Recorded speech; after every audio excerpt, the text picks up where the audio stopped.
Double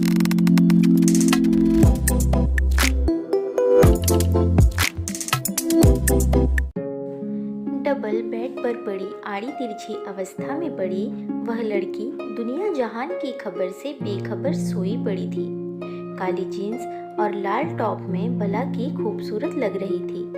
bed पर उल्टी position में उसका चेहरा चमक रहा था और बता रहा था कि वह बेहद हसीन है, बेहद खूबसूरत। एक हाथ उसका बेड से नीचे लटक रहा था, जिसकी वजह से उसके हाथ में पहना हुआ सोने का ब्रेसलेट भी लटक रहा था। ब्रेसलेट काफी चौड़ा था और उस पर अंग्रेजी में लिखा था आर, जो सामने वाले को बरबस ही अपनी तरफ आकर्षित करता था। तभी बेड के पीछे खिड़की पर आहट हुई। बहुत धीरे से शांति छा गई। लड़की पर कोई प्रतिक्रिया नहीं हुई। वह अब भी बेखबर सी सोई हुई थी। कमरे में नाइट बल्ब की रोशनी छाई हुई थी। खिड़की पर पुनः फिर कोई सरसराहट हुई। खिड़की के शीशे से एक हाथ अंदर आया और उसने खिड़की की चिटकनी खोल दी। हल्की सी आवाज जरूर हुई, लेकिन उसका लड़की पर कोई असर नहीं हुआ। वह भी ज्यों की त्यों ही सोई हुई थी। खिड़की को खोलकर नकाबपोश धीरे से लड़की के कमरे के अंदर कूद गया और कुछ देर उसी अवस्था में रहा। ओवरकोट पहने नकाबपोश सिर पर फेल्ट हेड पहने हुए था और अपना चेहरा भी नकाब से ढक रखा था। कुल मिलाकर किसी भी तरह से कोई उसे पहचान नहीं सकता था। वह सर से पांव तक भीगा हुआ था। पानी टपक कर फर्श पर बिखर रहा था। धीरे धीरे वह लड़की की तरफ बढ़ने लगा। एक हाथ उसका ओवरकोट की जेब में था। वह लड़की के पास पहुंचा। जब उसका हाथ जेब से बाहर आया तो उसमें रिवॉल्वर चमक रहा था। उसने लड़की का कंधा पकड़कर पलट दिया। लड़की ने गुनगुनाकर आंखें खोल दी और बस उसकी आंखें फटी की फटी रह गई। नींद पूरी तरह से उड़ चुकी थी। आखिर रिवॉल्वर उसी को घूर रही थी। सेकंड के सव्वे हिस्से उसके तमाम मसलों से पसीना उगलना शुरू कर दिया था। वह चीख नहीं पा रही थी, मगर खौफ से चीख नहीं पा रही थी। नकाबपोश बड़े आराम से उसकी हालत का मजा ले रहा था। कहा उसने भी, कुछ नहीं, कौन हो तुम? लड़की की लड़खड़ाती आवाज बड़ी मुश्किल से मुंह से निकली। नकाबपोश ने फिर भी कुछ नहीं कहा। बताते क्यों नहीं? यहाँ कैसे आए? मुझे क्यों मारना चाहते हो? क्या बिगाड़ा है मैंने तुम्हारा? डर की वजह से थरथराते कांपते उसने एक ही सांस में सारे सवाल पूछ डाले, मगर पट्टे पर कोई असर नहीं हुआ। कुछ नहीं बोला। वह शायद बोलना ही नहीं चाहता था। उसका रिवॉल्वर वाला हाथ उठा। ट्रिगर पर उंगलियां सख्त होने लगी। लड़की समझ गई कि अब वह मरने वाली है। उसने बेड से छलांग लगाने की कोशिश की। इतने में गोली चल गई। गोली लड़की को जा लगी। लड़की लहूलुहान जिस्म नकाबपोश के आगे जा गिरी। नहीं, एक चीख राजन के मुंह से निकली और वह बेड पर बैठा गहरी गहरी सांस ले रहा था। सर्दी के मौसम में भी उसका शरीर पसीने से तरबतर था। हैरत से उसकी आंखें फटी की फटी रह गई। काफी देर तक वह उसी अवस्था में बैठा रहा। बहुत देर बाद उसे होश आया। टेबल लैंप की चटक ने ऑन की। सुबह के 4 बज रहे थे। गला सूखा हुआ था, जैसे कांटे हो गए हों। सांसें रॉकेट की तरह चल रही थी। उसने पानी पिया। कुछ राहत सी हुई, मगर दिमाग अब भी सुन्न था।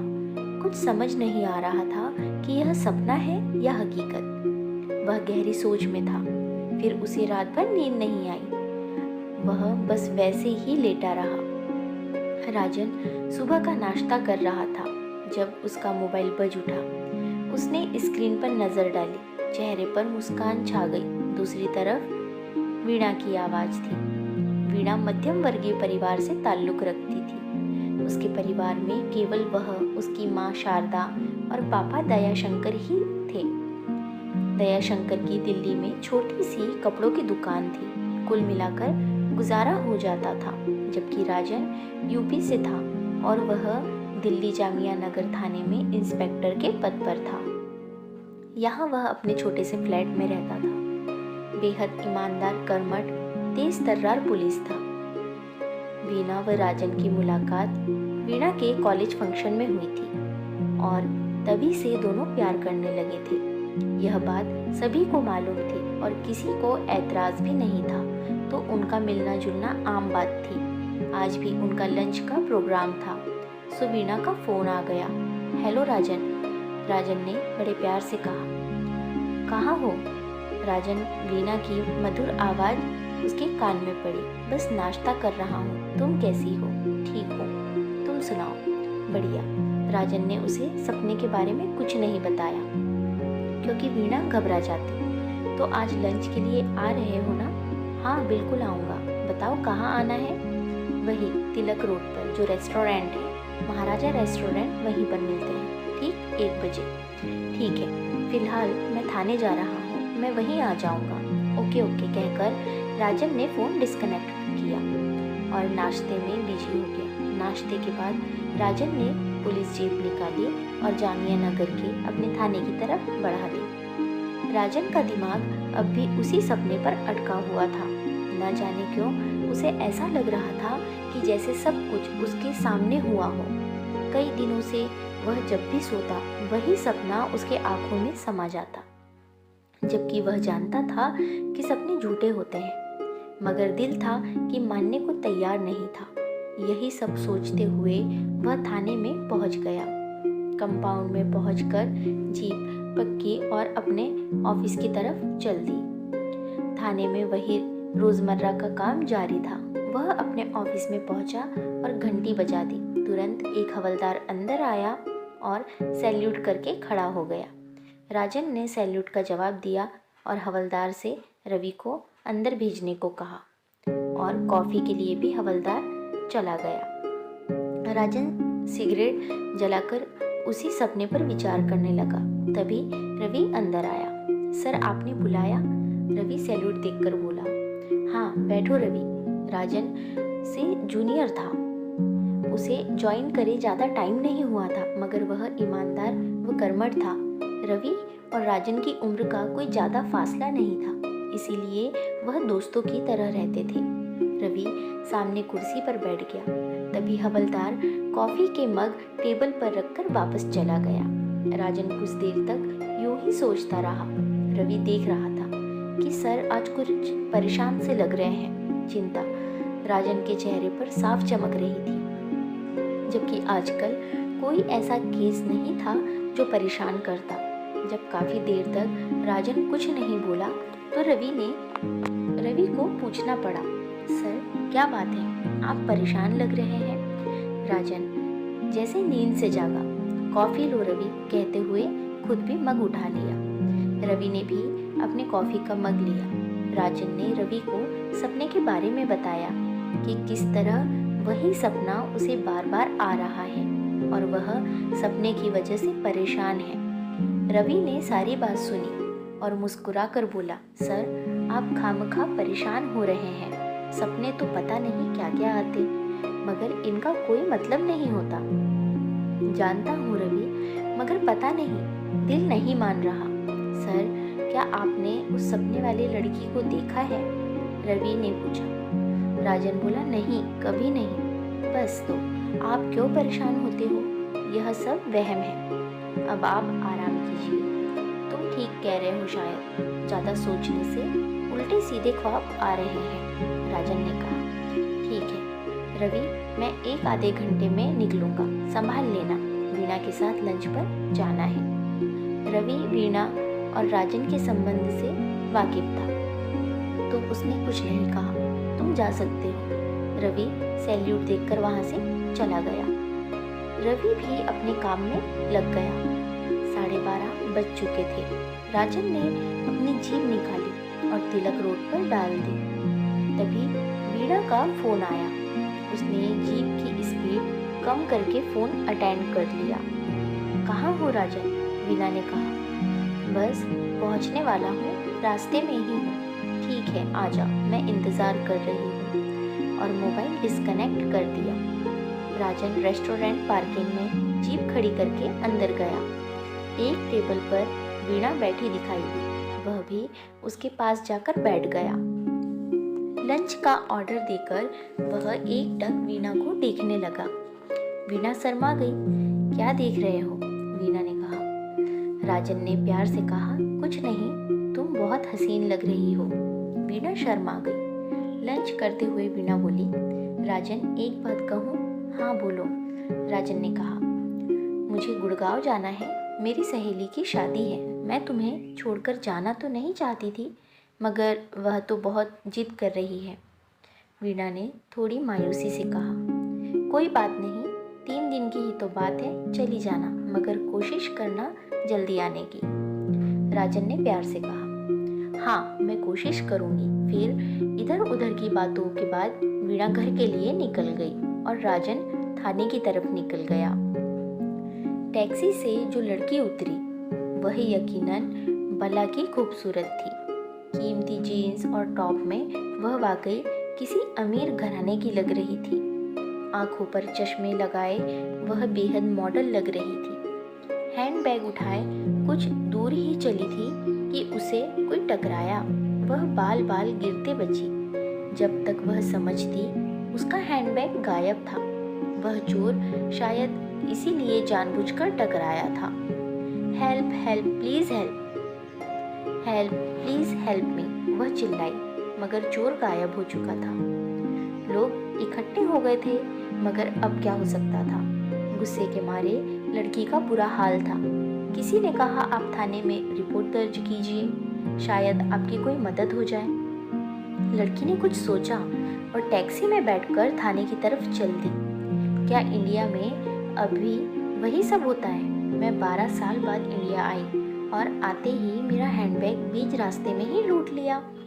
आप मेरी रिपोर्ट लिखें, मुझे मेरा सामान तुरंत मिलना चाहिए। जामिया नगर थाने के सब इंस्पेक्टर पर बुरी तरह गुस्सा कर रही थी। रवि बार बार मैडम कर रहा था, मगर वह सुन ही नहीं रही थी कि जैसे हैंडबैग चोर ने नहीं, पुलिस ने चुराया हो। बड़ी मुश्किल से वह शांत हुई। जब बोलते बोलते थक गई, रवि ने पानी का गिलास थमाया तो उसने इस तरह गिलास पकड़ा जैसे कोई एहसान कर रही हो। मैडम, हम आपकी रिपोर्ट लिख रहे हैं और कोशिश होगी कि लुटेरा जल्दी से जल्दी पकड़ा जाए। इतने में राजन थाने पहुंचा। कुछ गलतफहमी का माहौल था। शायद कोई लड़की तेज आवाज में कुछ कह रही थी। वह जीप खड़ी करके अंदर ऑफिस की तरफ आया। ठीक है, आप जल्दी से जल्दी लुटेरे को पकड़कर मुझे जरूर बताइएगा। राजन को कुछ आवाज जानी पहचानी सी लगी। उसने पलटकर पहली बार लड़की की तरफ देखा। धड़ाम। राजन को ऐसा लगा जैसे उसके सिर पर आसमान टूट पड़ा हो। वह हैरत से उस लड़की को देखे जा रहा था जो पता नहीं क्या कह रही थी। दिमाग सुन्न हो चुका था। जुबान को जैसे लकवा मार गया। वह लड़की जा चुकी थी, मगर राजन बुद्ध बनकर खड़ा हुआ था। दिमाग साए साए कर रहा था। सर क्या हुआ सर? रवि ने पास आकर कहा, मगर वह वैसे ही बुद्ध बना खड़ा रहा। काफी देर बाद राजन को जैसे होश आया, मगर हैरत उसके चेहरे पर अब भी मौजूद थी। यह लड़की कौन थी? राजन ने रवि से पूछा। सर, यह रुचि थी, लंदन से आई है 12 साल बाद, और आते ही लुटेरे ने इसका हैंडबैग छीन लिया। रवि कहता रहा, मगर राजन का ध्यान कहीं और था। वह सत्य की हालत में था। वही है, यह बिल्कुल वही। राजन ने खोए खोए लहजे में कहा। कौन सर? कौन सी लड़की? रवि ने हैरत से पूछा। वही लड़की जिसका खून होते मैंने सपने में देखा था। राजन ने जैसे धमाका किया। क्या? ये कैसे हो सकता है? रवि हैरान होकर बोला। बस इतना ही कह सका। मैं सच कह रहा हूँ रवि, यह वही लड़की है। सर, कहीं आपको वहम तो नहीं हुआ? नहीं रवि, यह वही लड़की है। और तुमने देखा नहीं उसके हाथ में वही ब्रेसलेट जिस पर अंग्रेजी में आर लिखा था। रवि को यकीन करना पड़ा कि शायद सर सही कह रहे हैं। वरना इतने इत्तेफाक नहीं हो सकते। सर, अगर यह वही लड़की है तो लगता है आपको पूर्वाभास हुआ है, तभी आपको लगातार वही सपना बार बार आ रहा है, रवि ने कहा। तभी राजन का फोन बज उठा। दूसरी तरफ वीणा थी। हेलो राजन, मैं गुड़गांव के लिए निकल रही हूँ। ठीक है, मगर जल्दी आना, मैं कोशिश करूँगी, और अपना ख्याल रखना। इतना कहकर फोन डिस्कनेक्ट हो गया। फोन मेज पर रखते हुए राजन ने कहा, रवि, तुम क्या कहते हो इस बारे में? क्या इसी लड़की का कत्ल होने वाला है? सर, यकीन तो होता नहीं, मगर आपका सपना सच हुआ तो यकीनन इसी लड़की का कत्ल होगा। कमाल है रवि, हमारे सामने यह अजीबोगरीब केस है जिसकी हम रिपोर्ट भी नहीं लिख सकते, और हमें पहले से ही मालूम है कि कत्ल किसका होना है, राजन ने कहा। तो रवि ने भी गर्दन हिला दी। सर, एक बात बताइए कि अगर सपना झूठा हुआ तो देखो रवि, हम यह मानकर चलते हैं कि सपना सच है, तभी हम ठीक से सोच पाएंगे, नहीं तो पता नहीं हम सोचते रहे और कातिल कामयाब हो जाए। राजन बोला, ठीक है सर, आप सही कह रहे हैं, मगर रवि, कत्ल कब होगा यह हमें नहीं मालूम। आज भी हो सकता है, कल भी हो सकता है, महीना भी लग सकता है। फिर पता कैसे चलेगा कि कत्ल कब होगा? तभी हम कुछ कर सकेंगे, वरना नहीं, राजन ने निराशा के साथ कहा। तो रवि ने कहा, हम कुछ इस्तेमाल करते हैं, हो सकता है वो होश में ना हो या ज़्यादा थक गई हो। बिल्कुल रवि, ऐसा हो सकता है, मगर वो कत्ल वाले दिन ऐसा कौन सा काम करेगी जिससे वो थक सकती है और ऐसी अवस्था में सोएगी? मगर सर, एक बात अब भी अहम है कि उसका कत्ल क्यों होगा जबकि वो लंदन से भारत 12 साल बाद आई है? इतने में उसके दुश्मन कहाँ से पैदा हो गए? रवि ने बिल्कुल सही कहा था। राजन ने बोला, यह तो बाद में पता चलेगा कि उसका कत्ल क्यों और किस उद्देश्य से होगा। फिलहाल हमें यह सोचना होगा, आखिर कत्ल कब होगा। यह तो तय है कि कत्ल जब भी होगा रात को होगा, क्योंकि नाइट बल्ब का जलना बताता है कि रात का वक्त था। ऑफिस में सन्नाटा छा गया। यही सवाल अहम था कि कत्ल किस दिन होगा। दिमाग सुन्न हो गया था। राजन जहां दिमाग पर जोर देकर सोच रहा था कि कुछ तो ऐसी बात होगी कि जो बताती होगी कि कत्ल कौन से दिन होगा, अचानक दिमाग में धमाका हुआ। राजन ने फटाक से आंखें खोल दी। उसकी आंख में चमक उभर आई, चेहरे पर रौनक सी छा गई। उसने रवि की तरफ देखकर कहा, देखो रवि, मैंने सपने में देखा था कि नकाबपोश अंदर आया था। उसका सारा शरीर पानी से भीगा हुआ था और पानी फर्श पर टपक रहा था। इसका मतलब असल रात बारिश हो रही थी। मतलब जब भी बारिश हो रही थी समझो उसी रात कत्ल होगा। मगर सर, अब हमें कैसे मालूम होगा कि बारिश कब होगी? और मान लीजिए उस रात बारिश होगी, मगर हो सकता है हम कहीं और हो। बादल तो आधे घंटे में भी बन जाते हैं और अचानक बारिश हो सकती है। रवि ने बिल्कुल सही कहा था। ऐसे में वह कहीं भी हो सकते थे। क्या पता बादल कब बन जाए और जितनी देर में पहुंचे कत्ल हो जाए। राजन ने कहा, बात तो सही है, सवाल फिर वही है, बारिश किस वक्त होगी? सर, हम रुचि को सपने के बारे में बता दें तो हो सकता है वही अपने बचाव का रास्ता ढूंढ ले, सतर्क हो जाए। रवि ने अपनी तरफ से सही कहा था, मगर राजन के चेहरे पर असंतुष्टता के भाव थे। तभी उसने कहा, रवि, हमारी बात पर कोई यकीन नहीं करेगा, इसलिए हमारा रुचि को सपने के बारे में बताना ठीक नहीं होगा, बल्कि उल्टा हमारा मजाक बनेगा। अभी तो हम भी ठीक से यकीन नहीं कर पा रहे हैं, ऊपर से वह हमें नहीं जानती तो वह हमारी बात पर विश्वास नहीं करेगी। इस विचार विमर्श पर कब 6 बज गए पता ही नहीं चला। दिमाग भी दोनों का थक चुका था। अतः राजन ने घर जाने का फैसला किया और जीप घर की तरफ मोड़ दी। रात 9 बजे का वक्त था।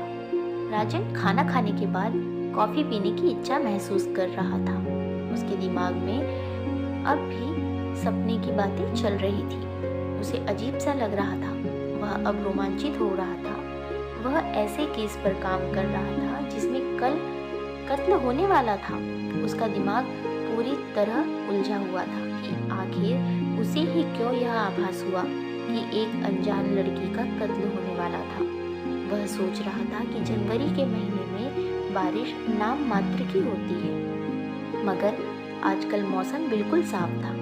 ऐसे में बारिश कब होगी उसका दिमाग टस्सू हो चुका था। यही सब सोचते हुए उसने टीवी ऑन करके समाचार लगा दिया और कॉफ़ी बनाने के लिए किचन में चला गया।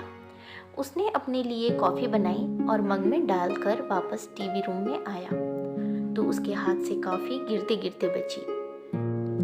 अचंभे में वह खड़ा रह गया। नजरें टीवी पर चिपक कर रह गई। कारण था वह रिपोर्टर जिसने यह खबर सुनाई थी कि मौसम विभाग के अनुसार कल शाम को तेज बारिश हो सकती है। राजन ने खबर सुनी तो शरीर में सिहरन सी दौड़ गई। उसने तुरंत रवि का नंबर डायल किया। हेलो, रवि की आवाज़ उभरी। रवि, तुमने टीवी पर खबर सुनी नहीं? सर, कौन सी खबर? रवि ने महसूस किया कि राजन सर उत्तेजित से हैं। रवि, रिपोर्टर के मुताबिक मौसम विभाग में कल रात को भारी बारिश के आसार बताए हैं। राजन ने एक ही सांस में सारी बातें बताई। सर, क्या कह रहे हो? रवि भी हैरानी में पड़ गया था। उसे लगने लगा था कि सपना वाकई में सच्चा था। रवि, एक काम करो। क्या सर? बताइए। तुम कल से रुचि की निगरानी करो और देखो वह कहाँ जाती है और क्या करती है। हो सकता है कातिल उसका पीछा कर रहा हो। राजन ने रवि को निर्देश दिए। जी सर, मैं उसकी निगरानी करता हूँ। रिपोर्ट में उसने अपना पता करोलबाग में कोई कोठी है वो बताया था। मैं सुबह पहुँच जाऊँगा और रवि मुझे रिपोर्ट देते रहना। जी सर। इतना कहकर राजन ने फ़ोन काट दिया। वह अजीब सा रोमांच महसूस कर रहा था। धड़कनें बढ़ गई थी। नींद आंखों से ओझल हो चुकी थी। पता नहीं कितनी देर बस सोच में डूबा रहा। सुबह राजन उठा तो 9:30 बज चुके थे। रात को देर से सोया था। वही सपना फिर दिखाई दिया था उसे। अब वह परेशान नहीं हुआ सपने की वजह से। तैयार होकर वह थाने पहुंचा। अपने केबिन में आया ही था कि रवि का फ़ोन आ गया। उसने बताया कि रुचि अभी कोठी से बाहर नहीं निकली है। कोई विशेष बात नहीं थी। मौसम साफ था, धूप निकली हुई थी। ऐसा लग ही नहीं रहा था कि आज बारिश भी हो सकती है। पता नहीं बारिश होगी भी या नहीं। राजन यही सोच रहा था। फिर वह फाइल में मगन हो गया। 12:30 बजे रवि का फ़ोन आया। राजन ने कॉल रिसीव किया। हेलो। दूसरी तरफ रवि ने कहा, सर, रुचि अभी अभी बाहर निकली है और अपनी गाड़ी में बैठकर तिलक रोड पर गई है। मैं ऑटो से उसका पीछा कर रहा हूँ। ठीक है रवि, देखते रहना कोई उसका पीछा तो नहीं कर रहा है। राजन ने कहा। जी सर। और हाँ सर, रुचि ने काली जीन्स और लाल टॉप पहन रखा है जैसा कि आपने सपने में देखा था। बहुत बढ़िया रवि, शायद सपना सच्चा है। अब लग रहा है कि हम सही रास्ते पर हैं। फ़ोन डिस्कनेक्ट करते हुए उसने देखा कि आसमान पर काले बादल उमड़ आए थे। राजन रोमांचित हो गया। रवि के मुताबिक रुचि पहले तिलक रोड पर किसी रेस्टोरेंट में गई, फिर वहाँ से वह 3 बजे निकली थी और फिर किसी बार में गई। राजन शाम 8 बजे घर पहुँचा ही था जब रवि का फ़ोन आया। हाँ रवि, क्या खबर है? रुचि बाजार से निकल चुकी है और सर उसके कदम भी लड़खड़ा रहे हैं। शायद ज़्यादा पी रखी है, रवि ने कहा। यही कारण था रवि जिसकी वजह से वह बेड पर आड़ी तिरछी सोई थी। जी सर। वैसे मुझे कोई संदिग्ध आदमी उसके आसपास दिखा नहीं है। वह अपनी कोठी के पास पहुंच गई है। गुड, तुम वही कहीं छिप जाओ। सर, आगे क्या करना है? राजन ने बताया। रात 10:30 का टाइम था। जोरदार बारिश हो रही थी, तेज हवाएं चल रही थी, हर जगह पानी ही पानी था। कोठी के बाहर खड़ा वह नकाबपोश भी पूरी तरह भीगा हुआ था। ऊपर से नीचे तक अपने शरीर से पाए वह धीरे धीरे उस पेड़ पर चढ़ने लगा जिसकी एक डाली 4 दीवारी के अंदर कोठी की तरफ थी। वह बड़े आराम से पेड़ पर चढ़ा। और दोनों हाथों से डाल को पकड़कर कोठी के अंदर कूद गया। तेज बारिश का शोर था, सो उसके कूदने से हुई हलचल दब गई थी। वह धीरे धीरे कोठी के पीछे पहुंचा और रेन वाटर पाइप पर धीरे धीरे ऊपर चढ़ने लगा। वह उस रूम में के छज्जे पर खड़ा था जिसमें से हल्का उजाला झांक रहा था। जहां पर वह खड़ा था वह खिड़की थी। उसने जेब से शीशा काटने का हीरा निकाला और गोलाई में शीशे पर चलाने लगा। कटे हुए शीशे पर उसने कुछ रबड़ जैसी कोई चीज लगाई और जब उसे वापस खींचा तो उसके हाथ में शीशे का कटा हुआ गोल हिस्सा भी चिपक कर आ गया था।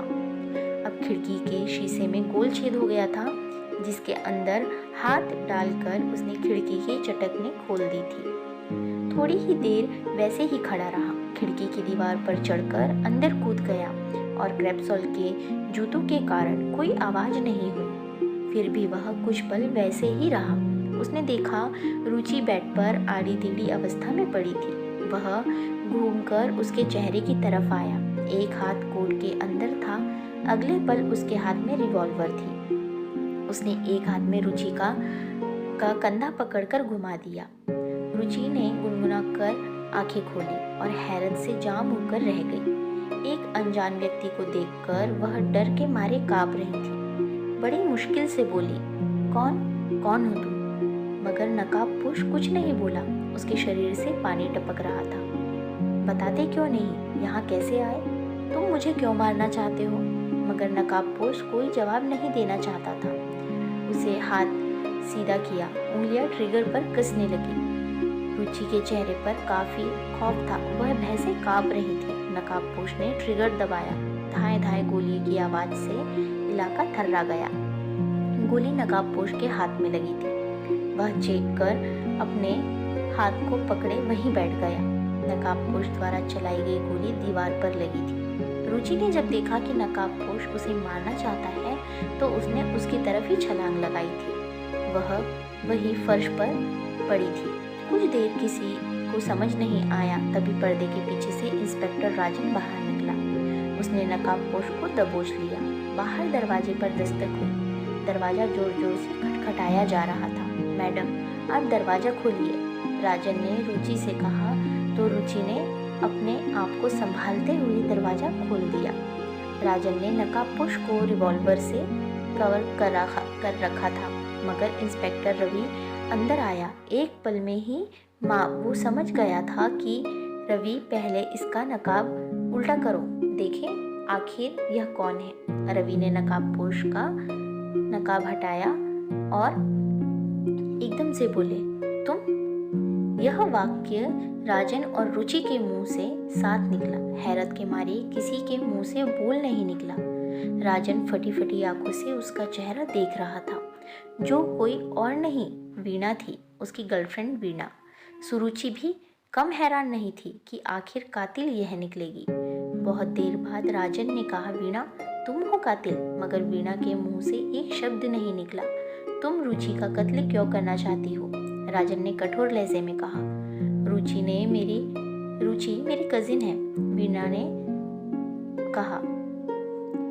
मगर तुमने कभी बताया नहीं, राजन ने पूछा। तो वीणा उन्हें बताती हुई बोलती है कि रुचि 12 सालों से लंदन में थी, इसीलिए शायद मैंने तुम्हें नहीं बताया। रुचि के माँ बाप एक एक्सीडेंट में मर गए थे। यह करोड़पति है।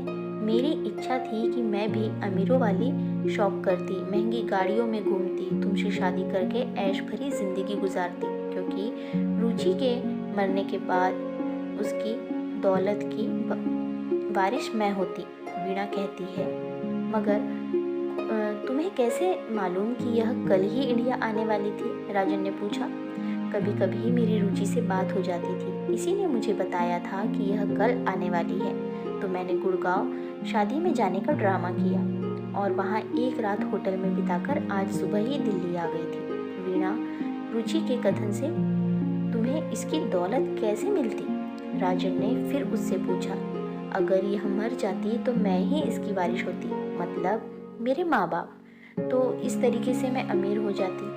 वीणा सर झुकाकर बोली, मगर अब तुम जेल जाओगी, मुझे अफसोस है। कि मैंने तुम जैसी लड़की से प्यार किया। राजन अफसोस से बोला। पहली बार रुचि इस बीच बोली। उसने राजन से कहा कि आपको कैसे पता चला कि यह मुझे मारने वाली है। राजन ने उसे सपने से लेकर उसके बाद से निकलने तक सब कुछ बताया। रुचि हैरत से सब कुछ सुन रही थी। उसने सोचा भी नहीं था कि आज उसकी जान एक ऐसे सपने की वजह से बची है। यही सब सवाल वीणा के दिमाग में भी थे, तो वह भी हैरत से राजन का मुंह देखने लगी। और मैडम, जब आप से निकली तो मैं यह खबर सर को दे दी। रवि ने भी आगे का वाकया बताया। तभी सर ने कहा कि तुम्हें बचाने का इंतज़ाम करो। मैंने मास्टर की सर को दे दी, जिससे यह रुचि के बेडरूम के पर्दे की ओर छिप गए थे और मैं बाहर छुपकर बैठा था कि कोई ऐसी वैसी घटना हो तो संभाल लूँ। इतना कहकर रवि चुप हो गया। वीणा को जेल भेज दिया गया।